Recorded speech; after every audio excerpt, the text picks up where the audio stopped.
तो भाई air refrigeration working on Bell Coleman cycle. देखो तो मैंने पहले पढ़ा था एयर रेफ्रिजरेशन है किस पे, कार्नोट साइकिल पे पहले तो काम करते हैं, ठीक है। एयर रेफ्रिजरेशन जो रेफ्रिजरेशन है पहले किस में, रिवर्स कार्नोट साइकिल पे काम करती थी, हमने कार्नोट साइकिल पढ़ा। इसी तरीके से अब air cycle Bell Coleman cycle पे पढ़ते हैं, इसको कहते हैं हम लोग, इस चीज़ को याद रखना, बेल कॉलमन साइकिल कहते हैं, रिवर्स बाइट्रॉन या जूल साइकिल कहते हैं, ठीक है। ये 3 नाम से इसको जाना जाता है। अब देखते हैं ये होता क्या है। वैसे तो एक गैस टरबाइन के लिए होता है, अब देखते हैं। आज हम समझने वाले हैं गैस टरबाइन के बारे में। बहुत ही इजी टॉपिक है, बहुत इजी टॉपिक है। तो कुछ इस तरह का दिखता है। देखिए भाई साहब, गैस टरबाइन, इसकी वर्किंग के बारे में समझेंगे। मेनली हमारे पास इसके कंपोनेंट्स है, तो इस तरह का दिखता है। ये इंटरनल व्यू है, ये इंटरनल व्यू है जहाँ पे हम इसके बारे में समझेंगे। देखिए, ये सबसे ज्यादा मेन बात जब हमें पता लगता है कि ये यूज कहाँ होता है, तब क्यूरियोसिटी ज्यादा आती है। यूज कहाँ होता है तो वो हम पहले देख लें ताकि हमें थोड़ा सा पता लगे। देखिए, आप देखोगे तो प्लेन के साइड में जो बड़ा सा लगा होता है, ये भाई साहब गैस टरबाइन लगी होती है। ये गैस टरबाइन लगी होती है जो क्या इसको प्रोपेल करती है आगे की ओर तक, ठीक है। एक्चुअली एक्शन पीछे की और रिएक्शन हमें आगे मिलता है, जहाज आगे चला जाता है और एरोप्लेन आगे की ओर चला जाता है। इसमें भाई साहब बहुत सारी बड़ी बड़ी टरबाइन लगी हुई है। तो उसकी हेल्प से, मतलब हमारे पास गैस है एक तरफ और टरबाइन है, गैस टरबाइन को मूव करती है, उसकी हेल्प से हमें यहाँ पे प्रोपल्शन मिलता है। तो ये बात थोड़ी समझ आई। अब हम धीरे धीरे आगे बढ़ेंगे और चीजों को भी समझेंगे, यहाँ पे समझ आ जाएगा ज्यादा।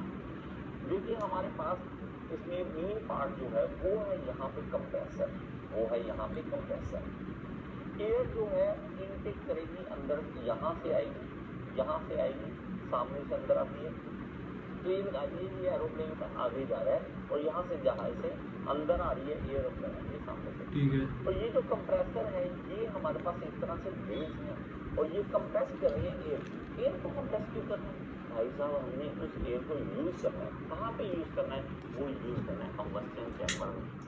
कंबस्शन चैम्बर का मतलब क्या है? यहाँ पे अब एयर क्या आई? कंप्रेस होकर एयर आई और इसके अंदर फ्यूल आया। फ्यूल और एयर हमारे पास आई तो भाई चिंगारी चाहिए उसको, एक था तो ब्लास्ट होगा वहां पे, और वो ब्लास्ट क्या करेगा? इस टरबाइन को घुमाएगा और एग्जॉस्ट गैसेस जो है वो यहां से बाहर निकल जाएंगी। और वो एग्जॉस्ट गैसेस जब पूरी स्पीड से बाहर निकलेंगी तो एरोप्लेन आगे की ओर चलेगा। तो हमारे पास ये नहीं कि सिर्फ एरोप्लेन में हम जहां पे पावर जनरेशन करना चाहते हैं तो वहां पे गैस टरबाइन यूज किया जा सकती है, तो कोई प्रॉब्लम नहीं है इसमें, ठीक है। वो अलग अलग है कि फायदा क्या है, नुकसान क्या है, कहाँ यूज कर सकते हैं, हानि वो अलग एक टॉपिक होगा।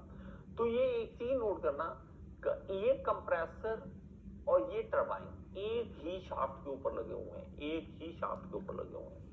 तो भाई साहब क्या हो रहा है?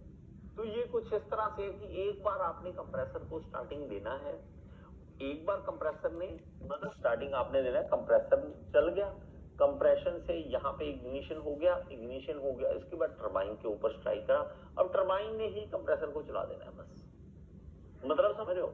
टरबाइन ने ही कंप्रेसर को चलाना है ना, और आग जो निकलेगी, धुआं जो निकलेगा इतना फास्ट निकलेगा वहां से, तो वो हमारे पास क्या है? फायदा देता है जब हम एरोप्लेन का केस देखते हैं। और टरबाइन अगर घूम रही है तो इस शाफ्ट के साथ हम कोई भी जनरेटर वगैरह लगाकर, अल्टरनेटर लगाकर इलेक्ट्रिसिटी प्रोड्यूस की जा सकती है इसकी हेल्प से। तो यहाँ पे मैं दोबारा दिखाऊंगा, अब आपको थोड़ा सा ज्यादा समझ आएगा। अब देखिए, ये जो आग जल रही है, कंबस्शन चैम्बर के बाद आग चल रही है, अब देखो कंप्रेसर का काम क्या भाई, वो नॉर्मल हवा को तो वो चला नहीं सकता ना, उससे उड़ने के लिए कुछ तो चाहिए, तो इसलिए इसको कंप्रेस करता है भाई। हवा में उड़ने के लिए कुछ तो चाहिए ना, नॉर्मल हवा से तो उड़ नहीं सकता एयर, तो इसलिए वहाँ से एयर लेता है, कंप्रेस करता है बहुत अच्छे से, इग्नाइट करता है, बूम करता है, छोड़ता है, जिससे क्या ब्लास्ट होता है और फिर एयरप्लेन आगे भागता है। वो यहाँ से ऐसे निकलता है, ये देखिए। तो इस तरह से गैस टरबाइन को आप समझ सकते हैं, इस तरह से समझ सकते हैं। और यहाँ पे भी ये देखना, अब इसका इंटरनल व्यू अब आपको समझ आएगा। ये है कंप्रेसर, ये देखिए कंप्रेशन हुआ, ये आ गया कंप्रेसर और ये आ गया टरबाइन, और यहाँ पे कंबस्शन हो रही है। चलता है ना तो जूम, कंबस्शन के बाद जो धुआं है हम कहेंगे गैस, तो गैस हमारी स्ट्राइक करेगी टरबाइन के ऊपर और वहां से देखिए अब निकल रहा है धुआं, यहाँ से निकल रहा है, एग्जॉस्ट गैसेस यहाँ से निकल रही है।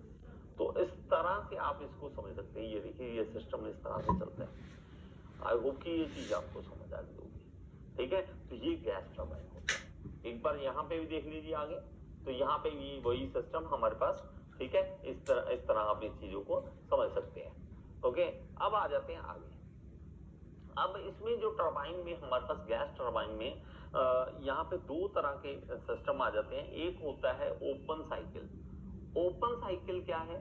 देखिए हमारे पास क्या किया हुआ है, एयर आ रहा है, एयर आ रहा है बाहर से, ओपन एयर आ रहा है, और एयर जब आएगा तो कंप्रेसर में यहाँ पे आएगा, कंप्रेशन होगा।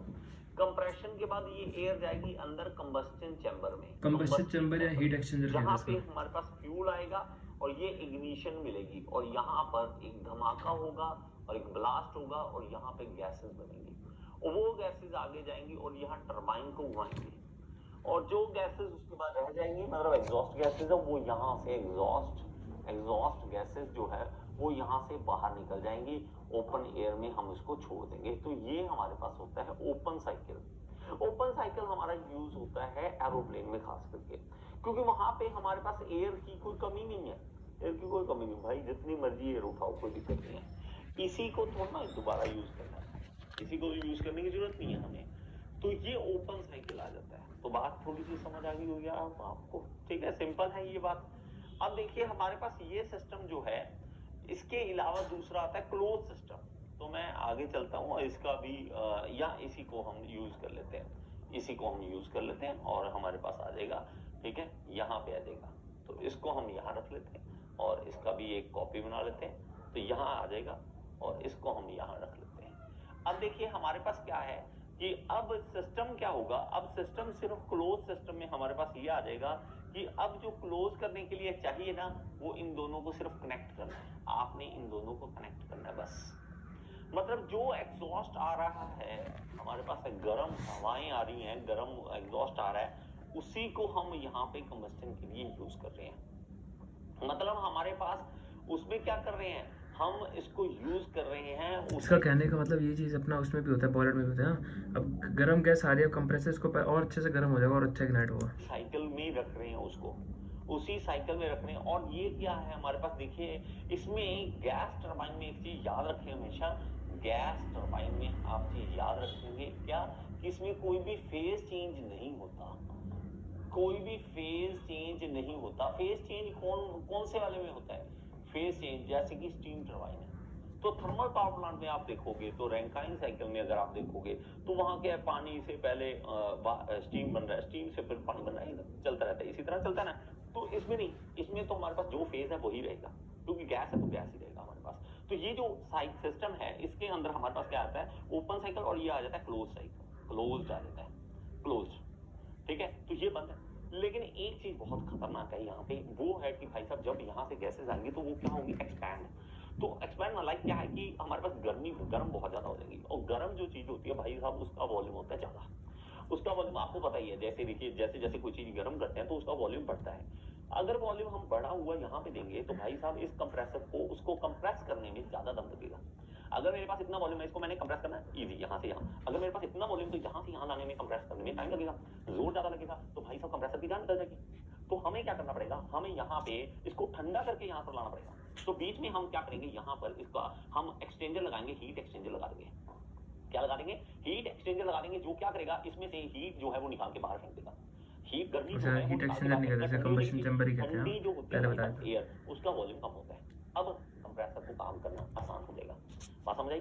तो अब क्या होगा, हीट गर्मी जो है वो निकाल के बाहर फेंकेगा, ठंडी हो जाएगी चीज। ठंडी जो होती है भाई साहब एयर, उसका वॉल्यूम कम होता है। अब कंप्रेसर को काम करना आसान हो जाएगा, बात समझ आई। तो अब काम करना आसान हो जाएगा। तो इसके जो हमारे पास पीवी डायग्राम और टीएस डायग्राम दोनों बहुत इंपॉर्टेंट है। यहाँ पे हमारे पास क्लोज सिस्टम जो होता है वो हम जहाँ पे इलेक्ट्रिसिटी जनरेशन करनी है वहां पे हम क्लोज साइकिल का यूज करते हैं। थोड़ा समझ आया, आगे चलते हैं। अब देखिए हमारे पास जो इसमें डायग्राम बनता है, तो उसके लिए पीवी और टीएस डायग्राम दो बने, ये है पर ये तो रिवर्सिबल है, देखते हैं। और ये पीवी डायग्राम और टीएस डायग्राम दोनों हम ड्रॉ कर देंगे। तो जल्दी से मेरे साथ नोट कर लें और इसको कर लेंगे, हम अभी कर लेंगे, जल्दी से कंप्लीट कर लेंगे। ओके, तो यहाँ पे सबसे पहले पीवी डायग्राम, यहाँ पे ये टीएस डायग्राम, टेम्परेचर और एंट्रोपी के बीच का डायग्राम।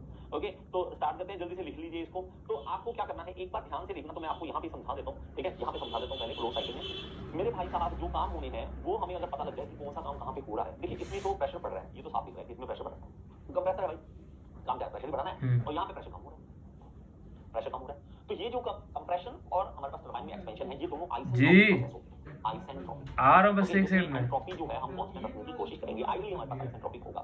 ये भी हमारा एक क्या होगा? सेकंड आ रहा हूँ, काम पूरा कर। आइसेंट्रोपिक। और ये जो हमारे पास दो प्रोसेसेस हैं, ये हम क्या करते हैं कांस्टेंट प्रेशर पर हम ये काम करेंगे। Okay, constant pressure